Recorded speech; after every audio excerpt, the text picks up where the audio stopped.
O trecho bíblico que relata a história de Gideão é bastante curioso porque mostra um momento de enfraquecimento do povo de Israel. Diz a Bíblia que o povo de Israel estava sendo, de alguma forma, afrontado, asfixiado, estava sendo perseguido por um grupo de inimigos que se compunha de medianitas, amalequitas e povos do Oriente. Eram pessoas de outras tribos que estavam ali e que não toleravam o sucesso de Israel, e depois de 40 anos de paz do povo de Israel, essas outras tribos resolveram invadir a área de Israel para tomar as suas colheitas. Tudo aquilo que Israel plantava, esses homens vinham e roubavam. Então, diante dessa perseguição e dessa afronta, o povo começou a se sentir diminuído, enfraquecido e passou a habitar em cavernas e covas. Exatamente nesse contexto em que todas as dúvidas aparecem, como você bem sabe, que quando você está sob uma pressão, quando você está diante de uma adversidade, quando as coisas não estão dando certo, algumas coisas são naturais acontecerem. Dúvidas, em primeiro lugar, muita dúvida. Você se sente empobrecido, você se sente diminuído, você se sente um nada diante de determinadas circunstâncias. E nesta hora, se sentindo assim, diz a Bíblia que Gideão era um jovem que estava malhando trigo no lagar. Ele já estava ali tentando esconder o trigo dos seus inimigos. E aí lhe aparece um anjo e diz para ele: o Senhor é contigo, homem valoroso. Tal declaração de um anjo, por certo, provoca em Gideão muitos questionamentos. Naturalmente, isso teria que acontecer, afinal de contas, diante de tal adversidade e de tanta afronta que Gideão e o seu povo estavam passando, não era comum entender que Deus estivesse presente.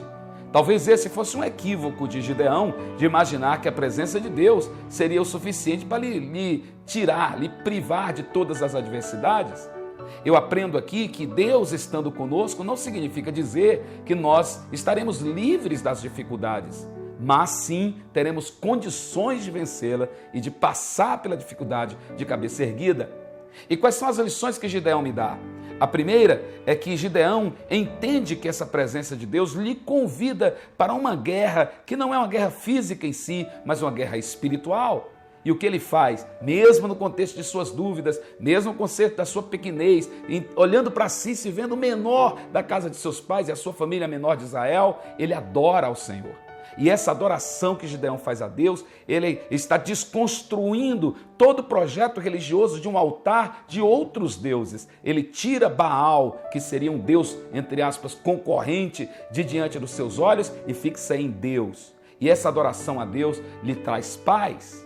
E em paz, Gideão tem condições de se reerguer com sua força interior e sua força que ainda assim seria pequena diante da adversidade, mas com aquela força que insistia no seu interior a partir do Espírito Santo.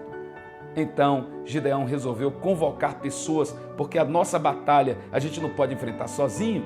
A gente tem que sempre saber que tem algumas pessoas que podem nos ajudar. É bem verdade que Gideão até exagerou. Ele quis levar 32 mil homens. Então Gideão convocou a princípio 32 mil, depois 22 mil voltaram, ficaram 10 mil e dos 10 mil só sobraram 300. E com esses 300, para vencer uma multidão do exército inimigo, certamente Gideão não teria capacidade, mas era exatamente aí que Deus iria revelar a Gideão que a força não estava em Gideão e nem nos homens de Gideão, mas no próprio Deus que lhe daria a estratégia correta para a batalha e para a guerra. E com apenas esses 300 homens, Gideão foi vitorioso sem precisar levantar uma arma, senão uma tocha num vaso e uma trombeta na mão. Diz a Bíblia que num dado momento os vasos foram quebrados e a trombeta foi tocada. E foi exatamente no momento em que o vaso quebrou e a trombeta foi tocada que Deus deu vitória ao seu povo, vitória a Gideão.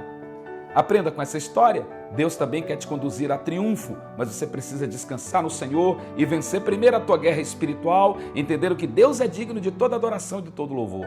E a partir dessa conquista espiritual, Deus te dará paz, te dará estratégia e colocará pessoas certas junto contigo para que você vença essa batalha, apenas aceitando que o vaso chamado ser homem seja quebrado e a trombeta tocada, que é exatamente a palavra profética que Deus coloca nos nossos lábios.